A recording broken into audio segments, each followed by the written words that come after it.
ചെക്കന് ഇത് എന്നാ പറ്റി കർത്താവേ? ഇപ്പം എന്നാ കാര്യത്തിന് അവനിങ്ങനെ ബഹളം വെച്ചിട്ട് പോയേ? ലിസി ആരോടെന്നില്ലാതെ പറഞ്ഞു. അവന് കെട്ടിയോളെ കാണാത്തതിൻ്റെ സങ്കടമാണ് ലിസി, ട്രീസ പറഞ്ഞു. എൻ്റെ കുഞ്ഞാൻറ്റി, ധ്രുവിയെ കണ്ടാൽ ചെകുത്താൻ കുരിശ് കണ്ട മാതിരിയാണ് ചാച്ചൻ്റെ മുഖം. അങ്ങനെയുള്ള ആൾക്കാ അവളെ കാണാത്തതിൽ സങ്കടം. ഇതൊക്കെ നമുക്ക് വെറുതെ ആശിക്കാമെന്നേ ഉള്ളൂ, സ്റ്റെല്ല പറഞ്ഞു. ഇത് കൊച്ചേ, അതൊന്നും പറഞ്ഞാൽ നിനക്കിപ്പം മനസ്സിലാകില്ല. എത്രയൊക്കെ ദേഷ്യം കാണിച്ചാലും അവൻ്റെ മിന്നിൻ്റെ അവകാശിയാണ് ധ്രുവിമോള്. അവൻ അവളെ സ്നേഹിക്കാതിരിക്കാൻ കഴിയില്ല. ഇപ്പം തന്നെ കണ്ടില്ലേ ഇവിടെ കാട്ടിക്കൂട്ടിയത്, ട്രീസ പറഞ്ഞു. നല്ല ദേഷ്യത്തിലാണ് ഇറങ്ങിപ്പോയെ. ആ കൊച്ചിനെ വഴിയിൽ വെച്ച് കണ്ടാൽ എന്താകുമെന്നറിയില്ല, ക്ലാര പറഞ്ഞു. ഇവിടെ കണ്ട പ്രകടനത്തിൻ്റെ റിസൾട്ട് അറിയണമെങ്കിൽ അവർ തിരിച്ചു വരുന്നവരെ കാത്തിരിക്കണം, സ്റ്റെല്ല പറഞ്ഞു. പന്ന മോളെ, എന്ത് ധൈര്യത്തിലടി നീ ദിവാകരൻ്റെ ദേഹത്ത് കൈവച്ചേ? ധ്രുവിയുടെ മുടിക്കുത്തിനെ പിടിച്ചുകൊണ്ട് ദിവാകരൻ ചോദിച്ചതും അവൾ ആ കൈ തട്ടിയെറിഞ്ഞു. തൊട്ടു പോകരുതെന്നെ, ദിവാകരന് നേരെ കൈ ചൂണ്ടിക്കൊണ്ട് ധ്രുവി പറഞ്ഞതും അയാൾ അവളുടെ കയ്യിൽ കയറി പിടിച്ചു. എന്നു മുതലടി നീ എൻ്റെ നേരെ കൈ ചൂണ്ടി സംസാരിക്കാൻ തുടങ്ങിയേ? നിനക്ക് ശരിക്കും അറിയാലോ എൻ്റെ സ്വഭാവം. മര്യാദയ്ക്കാണെങ്കിൽ നിനക്ക് കൊള്ളാം.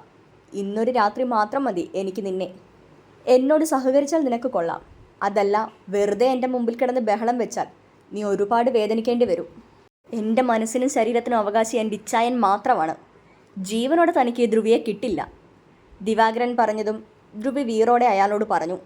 അങ്ങനെയങ്ങ് വാശി പിടിക്കല്ലേ മോളെ. ഈ ദിവാകരൻ നിന്നെ ആഗ്രഹിച്ചെങ്കിൽ ഇന്ന് ഞാൻ എൻ്റെ മോഹം തീർത്തിരിക്കും.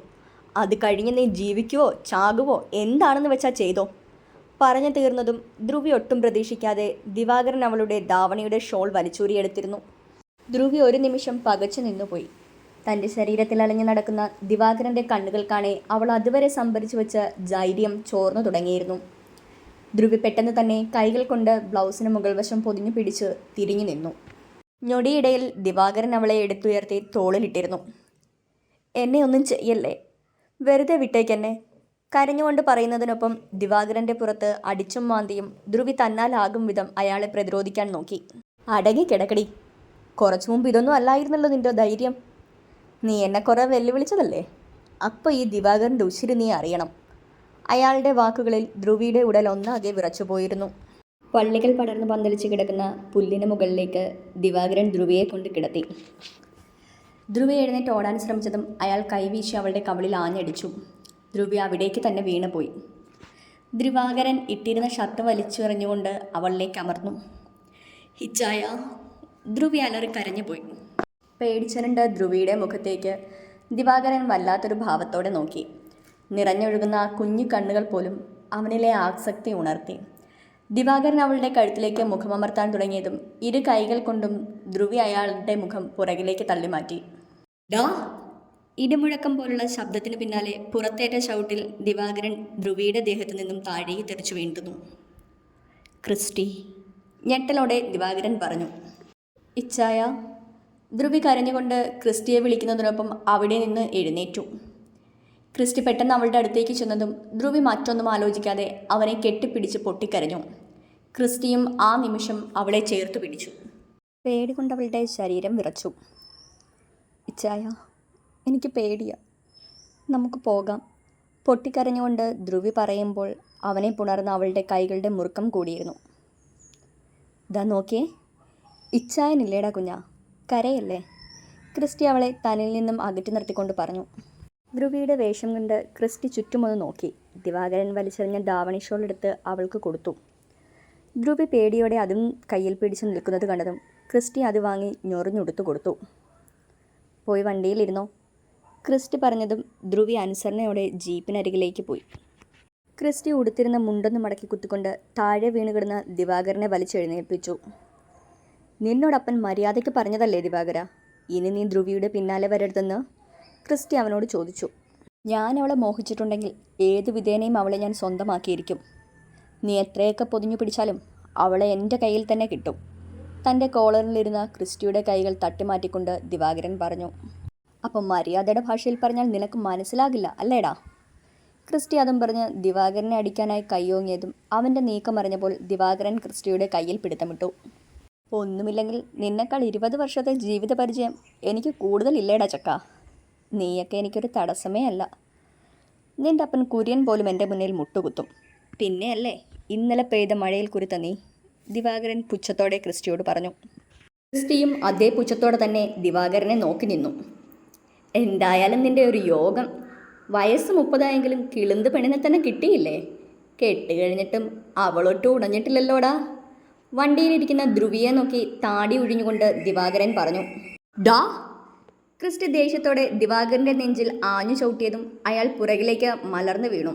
താഴെ വീണു കിടന്നവൻ്റെ നെഞ്ചിൽ ക്രിസ്റ്റി ആഞ്ഞു ചവിട്ടിയതും ദിവാകരൻ വേദനയോടെ അലറിക്കരഞ്ഞു.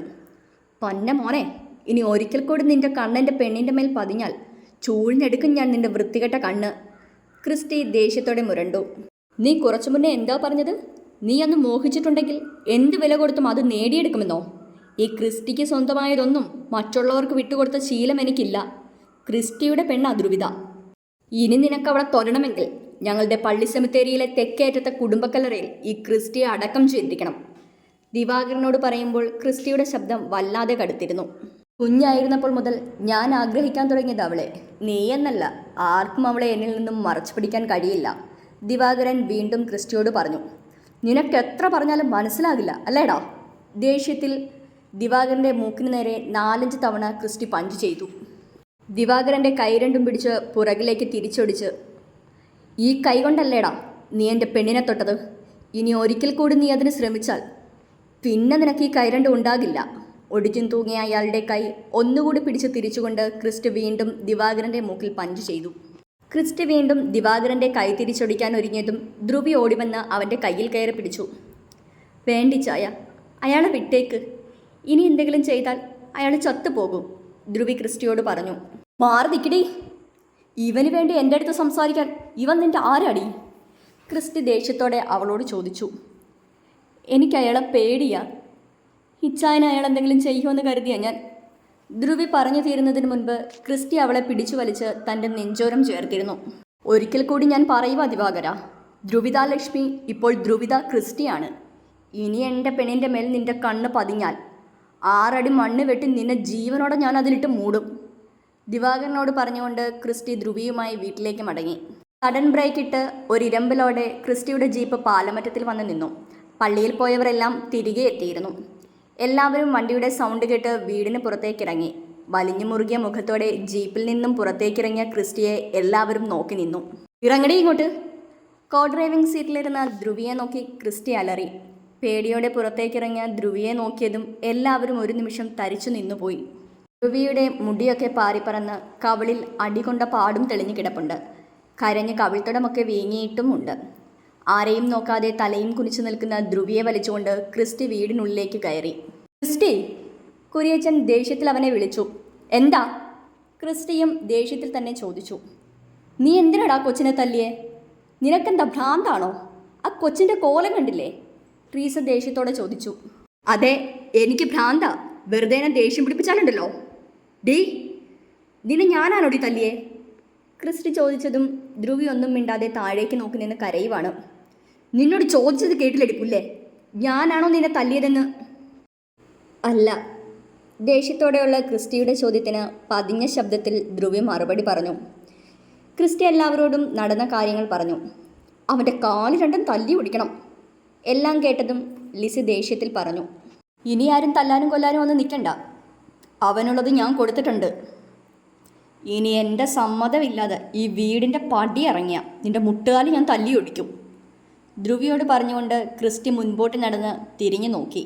ധ്രുവി ഇപ്പോഴും തലയും കുനിച്ച് നിന്നയിടത്ത് തന്നെ നിൽക്കുവാണ്. ഡീ! ദേഷ്യത്തോടെയുള്ള ക്രിസ്റ്റിയുടെ വിളി കേട്ട് ധ്രുവി മുഖമുയർത്തി അവനെ നോക്കി. ഇനി ഇവിടെ ആരെ കാണാൻ നിൽക്കുവോ? കയറി പൊടി മുറിയിൽ. ദേഷ്യത്തോടെ ക്രിസ്റ്റി പറഞ്ഞതും ധ്രുവി അകത്തേക്ക് കയറി. അവൾക്ക് പിന്നാലെ അവനും. ഡീ! മുറിയിലേക്ക് കയറും മുന്നേ വീണ്ടും ക്രിസ്റ്റിയുടെ വിളി കേട്ടതും അവൾ അവനെ ദയനീയമായി നോക്കി. അതിനകത്തുനിന്ന് എന്താ എടുക്കാനുള്ളതെന്ന് വെച്ചാൽ അത് എടുത്ത് ഇപ്പം ഈ നിമിഷം എൻ്റെ മുറിയിലേക്ക് വന്നോണം. ക്രിസ്റ്റി അല്പം മയത്തിൽ അവളോട് പറഞ്ഞു. അത് പിന്നെ അപ്പച്ചൻ, നിന്നെ മിന്നു കെട്ടിയത് ഞാനാ. ഇനി മുതൽ നിൻ്റെ എല്ലാ കാര്യവും നോക്കുന്നതും ഞാനാണ്. 5 മിനിറ്റ് അതിനുള്ളിൽ നീ അങ്ങോട്ട് വന്നില്ലെങ്കിൽ തൂക്കിയെടുത്ത് കൊണ്ടുപോകും ഞാൻ. ധ്രുവി പറഞ്ഞു തുടങ്ങിയതും ക്രിസ്റ്റി അവളോട് ദേഷ്യത്തിൽ പറഞ്ഞു. ക്രിസ്റ്റി റൂമിലേക്ക് പോയതും ധ്രുവി പെട്ടെന്ന് തന്നെ തൻ്റെ സാധനങ്ങൾ എടുത്തുകൊണ്ട് അവൻ്റെ റൂമിലേക്ക് ചെന്നു. അകത്തേക്ക് കയറിയതും എന്ത് ചെയ്യണമെന്നറിയാതെ ധ്രുവി അവിടെ തന്നെ നിന്നു. ഇവിടെ ഇനി എന്ത് വായി നോക്കി നിൽക്കുക? അതൊക്കെ എവിടെയെങ്കിലും വെച്ചിട്ട് പോയി കുളിക്കടി. ക്രിസ്റ്റിയുടെ അലർച്ച കേട്ടതും ധ്രുവി ബാഗും മറ്റും ടേബിളിൻ്റെ പുറത്ത് വെച്ച് കുളിച്ചു മാറാനുള്ള ഡ്രസ്സുമായി ബാത്റൂമിലേക്ക് ഓടിക്കയറി.